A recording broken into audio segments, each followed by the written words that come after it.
Behold, your Lord said to the angels, I am going to place a vicegerent on earth. The Arabic word is khalifa. It means a representative or an emissary of mine. And they said, the angels said, will you place therein one who will spread corruption and shed blood, while we celebrate your praises and glorify your holiness? And God said, he said, truly I know what you do not know.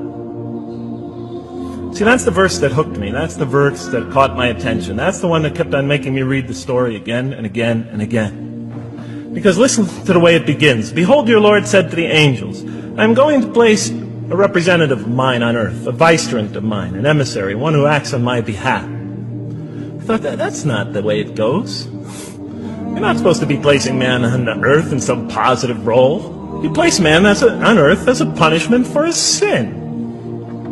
Clearly, I knew the author didn't quite get the point. But still, it was an amazing line. But then I come to the next line, and it says, and the angels say, will you place therein one who will spread corruption and shed blood, while we celebrate your praises and glorify you? I looked at it again. I couldn't believe the question. I looked at that and I said, exactly. That would be my question. Why would you create this being, supposedly for some positive role, when he's capable of doing tremendous wrongdoing? When he could spread corruption and shed much blood? Why would you create this violent and pernicious creature when you could create angels? As the angels clearly say, well, we, the angels, celebrate your praises and glorify you. They're asking one of the most fundamental questions in the entire history of religion. Why create you, man, this utterly fallible creature, this creature who could rebel against God's will, who could do such tremendous wrongdoing, who could wreak havoc like no other creature on earth, when you can make them angels? That whole question, everything that I ever thought, everything that I ever experienced, everything that I ever knew was in that question. It was as if the author took my life and wanted to pick out exactly the right question to humiliate me, to provoke me, to anger me. Why create man, this most destructive and violent creature, when you could make them angels? And then look at the answer. And he said, God said, truly I know what you do not know. You know, in modern parlance, we would say, I know exactly what I'm doing. I read that and said, what? You know what you do not know? You know exactly what you're doing? Well, please inform me. Tell me what you're doing. You can't just get off that easy. You can't just tell me you know exactly what you're doing. Not after what I've been through. Not after you made me this way. And then I realized, of course, I was arguing with a God I didn't even believe in. And that would happen several times as I read through the Quran. And sometimes I would just get into so agitated by what I read, I'd start arguing with this voice that I'm reading before me, that's calling to me. So we turn to the next verse. It turns out that the Quran just doesn't dismiss the question. It starts to answer it a little bit. And in the next verse it says, and he taught Adam, God taught Adam, the names of all things. And then he placed them before the angels and said, tell me their names if you are right. So this verse is clearly referring to the previous one. But notice what it says. And he taught Adam the names of all things. So here we see Adam is not only just a creature who knows how to name things, who's acquiring the gift of language, but he's also a learning creature. God is teaching him. Now right here, right in this verse, and it'll come even clearer in the subsequent verses, that the very first thing that the Quran is going to emphasize here is man's intellect. He is a learning creature. He is taught. And what is he taught? What is one of the great intellectual gifts he's given? In response to the angel's question, the gift of language.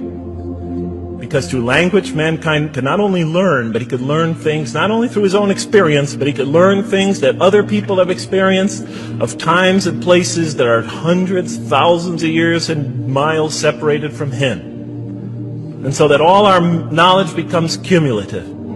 Every generation learning from the generation before it. I'm learning today from authors I read from other sides of the world that may have existed 2,000 years ago. And so we all contribute to our collective learning and knowledge. And so what I'll see later in the Quran, And the Quran will emphasize this again and again and again. Like in one verse it says, read in the name of your Lord who created a man out of a tiny creature that clings. Read, it commands the reader. For your Lord is most bountiful. Why is he most bountiful? What great gift did he give you? For he taught man the use of the pen, and through it taught him what he otherwise could not know. And he taught Adam the names of all things. And then he placed them before the angels and said, tell me their names if you are right. Okay, you have this you have this natural question about this creation of mankind. Here, this mankind is this human being, this human creature is a learning creature. He has many intellectual gifts. Here, I'm going to place these things before you. Tell me their names if you are right about man. And what did the angel say? Glory to you. We have no knowledge except what you have taught us. In truth, it is you who are knowing, the wise. They say this task, this intellectual test that's put before them is beyond their grasp. And so in the next verse we read, and he said, "O Adam, tell them their names." And when he had told them their names, notice how it's just like it's nothing for him. For mankind, he has this phenomenal ability. And that's clearly the point of these verses. Even though I felt that the author didn't quite, it was as if I realized that he didn't misunderstand the story. He was taking one of the great stories in the history of humankind, one of the fundamental greatest stories in the history of mankind, and molding it and using it as a vehicle for an entirely original message. And God said, did I not tell you that I know what is unseen in the heavens and the earth? And I know what you reveal and what you conceal? In other words, didn't I tell you I know exactly what I'm doing? I looked at that. What question what did they reveal and what did they conceal? Why are you all looking at me like that? You're starting to scare me. You're all looking very serious. Am I losing you? Wow. Okay. So, they revealed the sinister and evil propensities of man. But what did their question conceal? All you have to do is think about it for a minute. Human beings, yes, they could do evil. Yes, they could do wrong. Yes, they could create misery. But they could also do exactly the opposite. They could choose to do evil. They could choose to do tremendous good. They could choose to do tremendous violence. They could choose to show tremendous compassion. They could choose to live by falsehood. They could choose to live by the greatest truths. So we go on to the next verse. And behold, we said to the angels, bow down to Adam. And they bowed down. But not so Iblis. Iblis is like the father of Satan. He refused and was arrogant. He was of those who reject faith. An interesting statement. And notice why Iblis does not bow down. He refuses because he was arrogant. We often hear what's the root of all evil? In the West, it's always money, greed, etc. Here the Quran says that seems to be saying that the root of all evil is not always material wants. It's not always money. It's not always greed. At the heart of evil is arrogance. Putting yourself above all others. Of assigning to yourself special priority and neglecting the rights of others.